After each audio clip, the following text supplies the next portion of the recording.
it was very confusing. And you think you're saying the right thing, and later somebody that knows you will tell you that what you said really wasn't so good.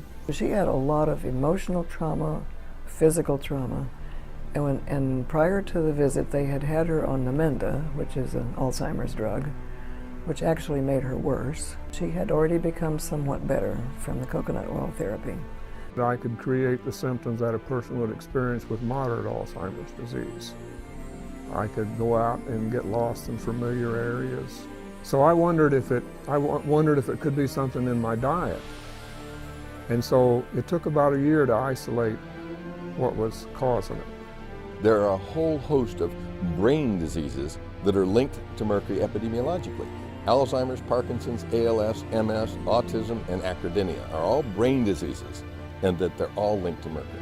I went over to the store and I had a double dip of frozen custard because I wanted to see how that compared with regular ice cream. The reason that it affected me was because the frozen custard contains ethyl vanillin, which is distilled from eugenol. And it's an oxidizer, and it oxidizes the metals that are needed by our metalloproteins. And then the metals wind up in the beta amyloid plaque in the brain. Doctors,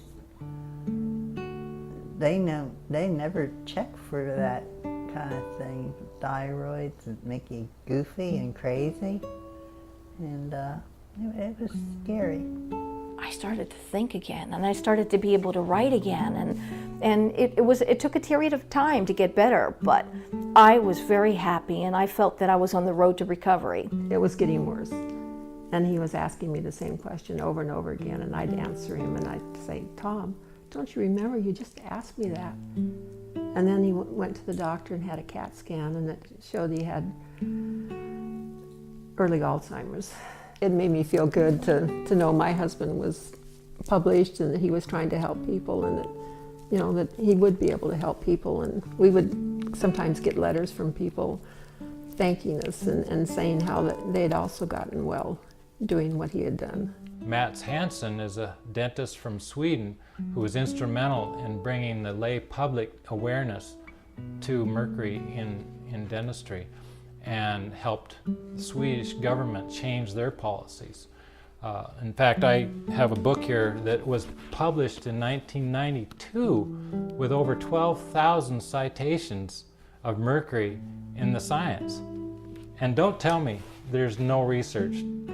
It's just a fallacy. There are about 30 on Alzheimer's disease, and these are peer-reviewed articles that relate mercury to those diseases as a cause of those diseases. I just can't describe the amount of hopelessness because the general unacceptance of this disease and the fact that how many people it has killed and how many people that are sick and how many don't even realize that they're sick, and I call them the walking wounded. This time I became a 13-year-old high school student, and I did not know my wife again. This time I retrograded 48 years of my life. My entire adult life had been eradicated. I said, I don't care what any of you guys say. That was a drug reaction, and it was due to my Lipitor, and this is what triggered my research into the statin drug use. Nobody disagrees with the biochemistry being abnormal. And when we find what would mimic this, what would cause this, and we went through all the metals, and what we found was that mercury and only mercury would do it.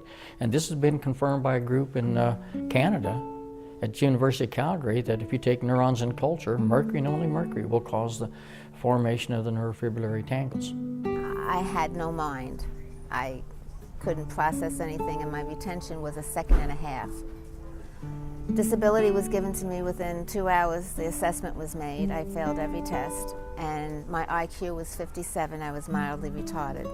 I think the scientific evidence, both of a molecular nature as well as a epidemiologic and a clinical nature, all comes together to indicate and support the importance of reducing mercury exposure, and part of that from amalgams in order to decrease the risk of Alzheimer's. What they found in 2005 and 6 was that 30% of American women had detectable levels of inorganic mercury in their blood.